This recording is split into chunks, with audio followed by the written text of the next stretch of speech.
Boa noite. Que Deus tenha misericórdia de mim e que Deus me ajude com toda a minha limitação, especialmente hoje, mas que Ele fale, como diz o pastor Jeremias num dos seus sermões, que Deus misture as palavras dele com as minhas, para que todos nós sejamos tocados pela sua palavra. Quando soube que faziam 14 anos as mulheres dessa igreja, eu fiquei muito feliz, porque eu me lembro lá atrás, quando eu vinha com o Oliver aqui, nós viemos algumas vezes, o início dessa congregação, e é muito gostoso ver como vocês estão crescendo, progredindo, ampliando o lugar das suas tendas, procurando fazer o melhor para o Senhor, para a causa dele, aqui nessa região.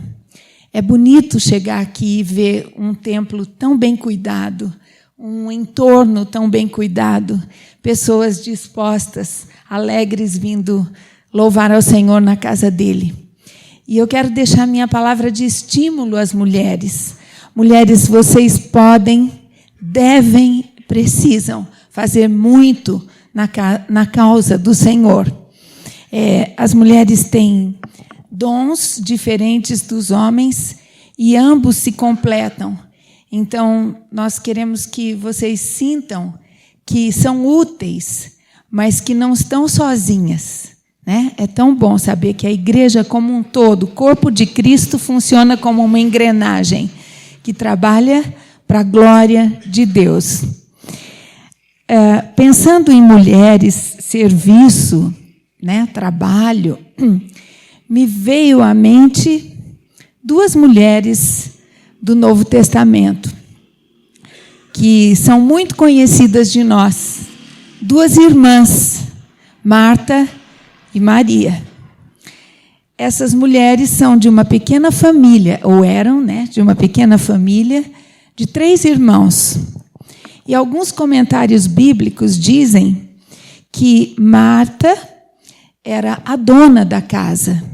Por que eles pensam isso? Porque provavelmente ela era viúva e ela tinha herdado do seu marido aquela casa. Porque na cultura daquela época, uma mulher só era proprietária de uma casa se o marido dela falecesse e tivesse um bem para deixar para ela. O irmão dela, Lázaro, deveria ser solteiro, porque se ele fosse casado, ele também teria a sua esposa morando lá, com Marta e Maria. E Maria era a filha mais nova, ou a irmã mais nova, a caçula, que estava também sob os cuidados da sua irmã Marta. Na Bíblia, no Novo Testamento, aparece essa família em 3 situações, 3 passagens. E hoje eu quero me focar na passagem de Lucas, capítulo 10, e eu peço que vocês acompanhem. Lucas, capítulo 10, dos versículos 38 ao 42. É um texto muito conhecido e é um texto que inspira muitas coisas, muitos sentimentos na hora que a gente lê. Depois eu falo dos outros 2 lugares onde aparecem os 3 irmãos. Mas em Lucas, capítulo 10, versículo 38, muito obrigada, acho que eu vou consumir tudo. Nós temos a seguinte narrativa. Quando Jesus e os discípulos continuavam o seu caminho para Jerusalém, chegaram a uma aldeia onde uma mulher chamada Marta deu-lhes hospedagem em seu lar. Maria, irmã dela, sentou-se no chão, ouvindo Jesus falar. Porém, Marta tinha um gênio diferente e se preocupava com o grande jantar que estava preparando. Então ela veio a Jesus e disse: Senhor, não lhe parece injusto que a minha irmã fique só sentada aqui enquanto eu faço o trabalho todo? Diga-lhe que venha me ajudar.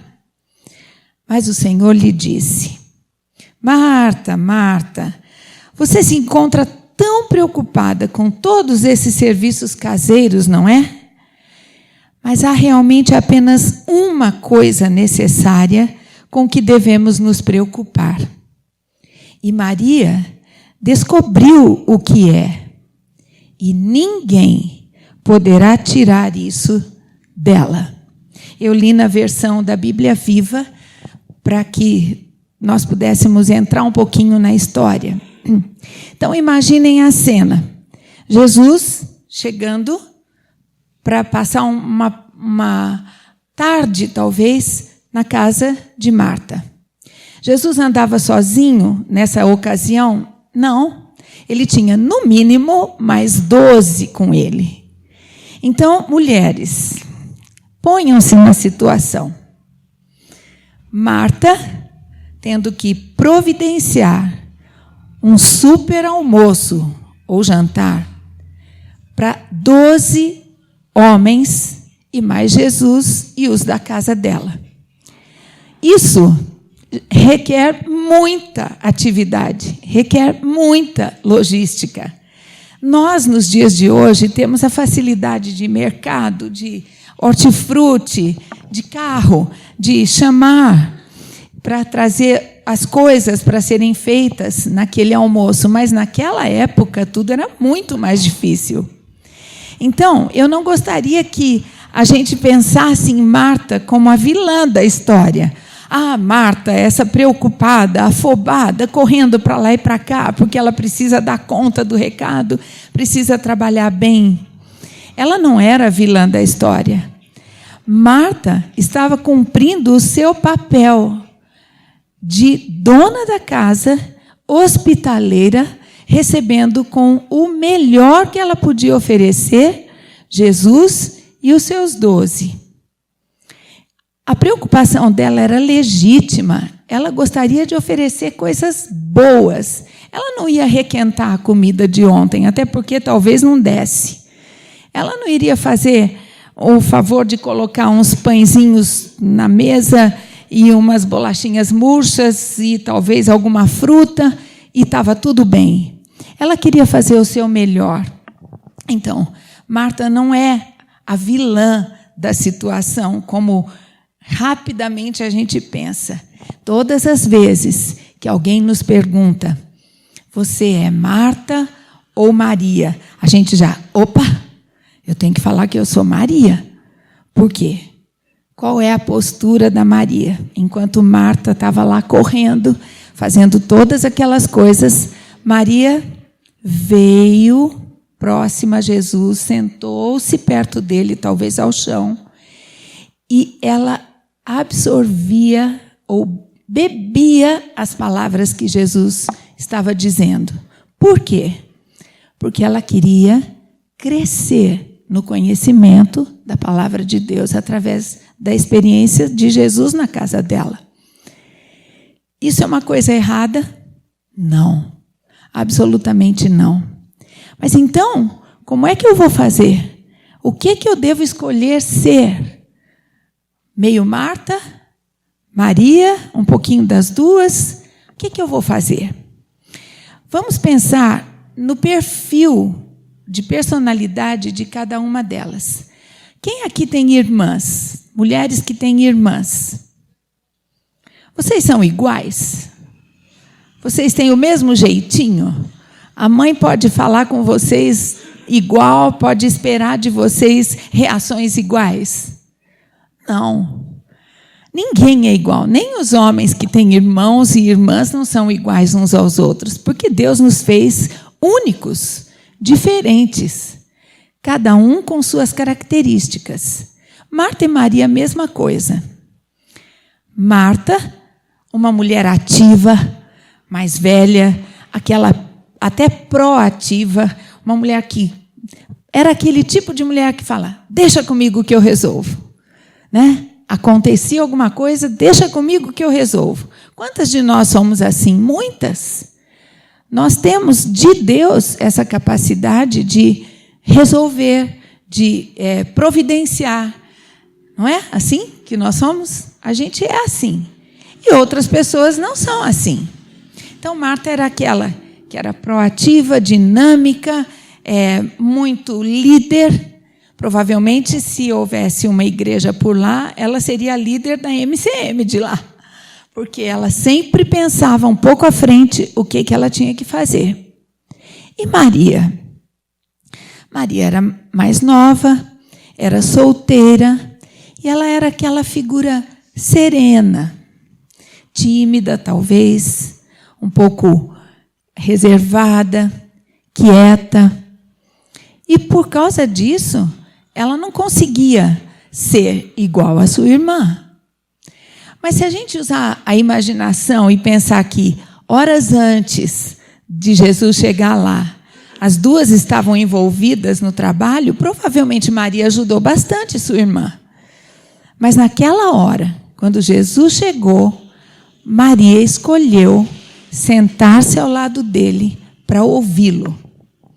Se a gente pensar em termos de igreja, Marta e Maria representam dois tipos diferentes de cristãos. Uma proativa, cristã operacional. E a outra, mais serena, mais tranquila, uma cristã devocional. Eu achei muito interessante essa abordagem, porque realmente dentro das nossas igrejas nós temos mulheres cristãs operacionais e mulheres cristãs mais tendentes a serem devocionais. Qual é o defeito de uma ou de outra? Claro, todas têm. Mas o segredo é que essas duas características se unam para o crescimento da obra de Deus.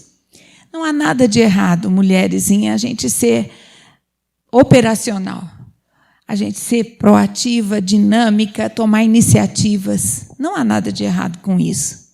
Mas também não há nada de errado na gente querer buscar conhecimento de Deus e sabedoria de Deus, porque o conhecimento por si só não adianta, se não houver sabedoria. Então, essas duas características devem caminhar juntas sempre, em qualquer ambiente cristão. Os outros dois textos onde aparecem os três irmãos estão em João 11 e João 12. Nesses três lugares, em Lucas 10, João 11 e João 12, nós temos duas posturas diferentes de Maria e Marta. Maria, sempre aos pés de Jesus. Para quê? Primeiro, para aprender, que foi o caso de Lucas 10. Em João 11, Maria se prostrou aos pés de Jesus para chorar. Por que chorar? Porque o seu irmão havia morrido. E ela queria encontrar em Jesus o consolo para aquela dor tremenda. E em João 12, Maria se prostra outra vez aos pés de Jesus para agradecer. Então, ela primeiro quis aprender, depois, aos pés de Jesus, ela chorou, e depois, aos pés de Jesus, ela agradeceu. E essa foi uma atitude muitíssimo criticada. O que ela fez naquele momento, aos pés de Jesus, para agradecer, para adorá-lo, para mostrar seu imenso amor por ele? Ela ungiu os seus pés com um perfume caríssimo, que foi avaliado pelos que estavam ali, e Judas, o traidor, disse: que coisa mais tola ela fez, quebrar um frasco de perfume caro assim, podia ter vendido e feito toda a distribuição para as necessidades dos pobres. Mas, numa atitude de adoração, ela quebra aquele vaso de alabastro, que é uma pedra, e derrama nos pés de Jesus aquilo que ela tinha de mais caro, provavelmente, na casa dela. E não bastasse isso, depois de fazer esse gesto, ela enxuga os pés de Jesus com os seus cabelos. Nisso nós vemos uma atitude de rendição total ao Senhor. E por que ela teve essa atitude?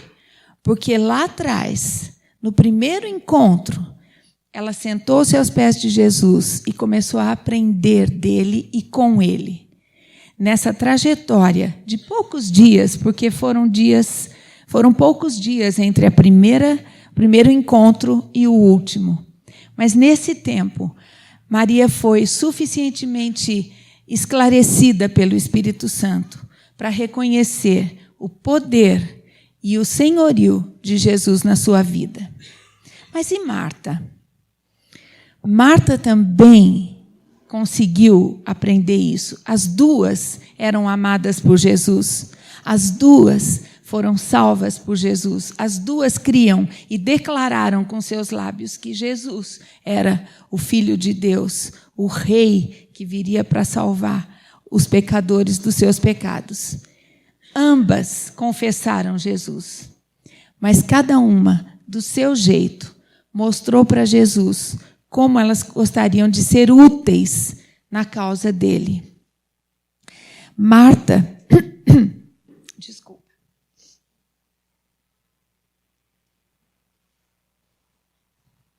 Marta foi hospitaleira. Marta foi acolhedora. Marta foi proativa. Nesses 3 textos, a gente observa algumas semelhanças de Marta com Pedro. Porque Marta era rápida. Quando Lázaro morreu, ela rapidamente falou: avisem a Jesus que o servo que ele ama morreu. Foi rápida. Quando Jesus veio, não imediatamente, mas só 2 ou 3 dias depois, ela chega para Jesus num ímpeto e fala: Jesus, se o Senhor tivesse chegado antes, meu irmão não tinha morrido. Esse era uma característica de Marta. Ela precisava falar, assim como Pedro. Todos nós aqui sabemos como Pedro foi intempestuoso em algumas situações em que ele estava com Jesus. Chegou até a tentar tirar a vida do soldado, porque ele queria mostrar o amor que ele tinha por Jesus. Marta, mesma coisa. Então, de tudo isso, o que nós podemos tirar de proveito para nós, mulheres de 2019, mulheres que são proativas, que são servas, que amam ao Senhor, que desejam crescer no conhecimento e na graça de Deus? Se nós adotarmos somente a postura de Maria, de contemplação, de recolhimento, de buscar conhecimento, nós corremos 2 riscos. Nós corremos um primeiro risco, que é o da omissão. Mas como assim omissão? Porque na medida em que a gente se isola do nosso entorno para tentar só aprender, teorizar, conhecer, experimentar conhecimento a respeito de Jesus, a gente deixa de fazer o que Jesus quer que a gente faça com aqueles que estão ao nosso redor. Esse é um risco. O outro risco é o de orgulho espiritual.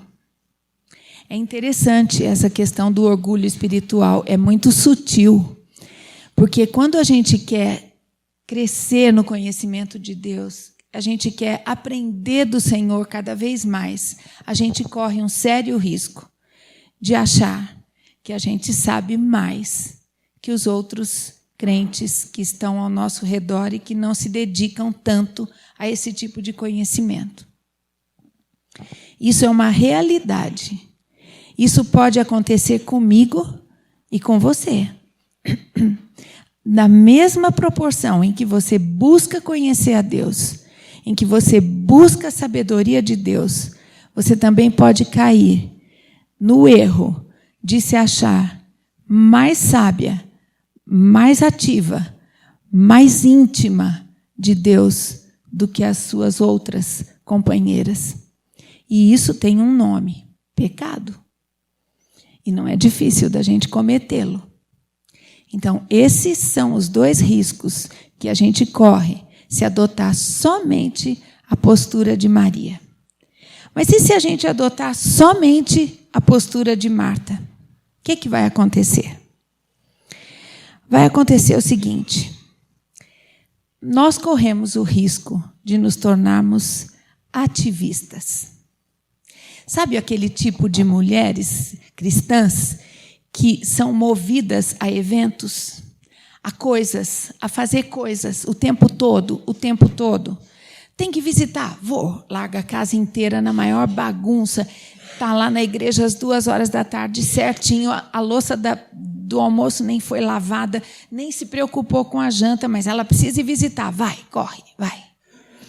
Vai ter um evento de Dia das Mães. Vamos fazer lembrancinha para as mães. Junta todo mundo, horas fazendo as coisas no período em que ela deveria estar fazendo outras coisas na sua vida.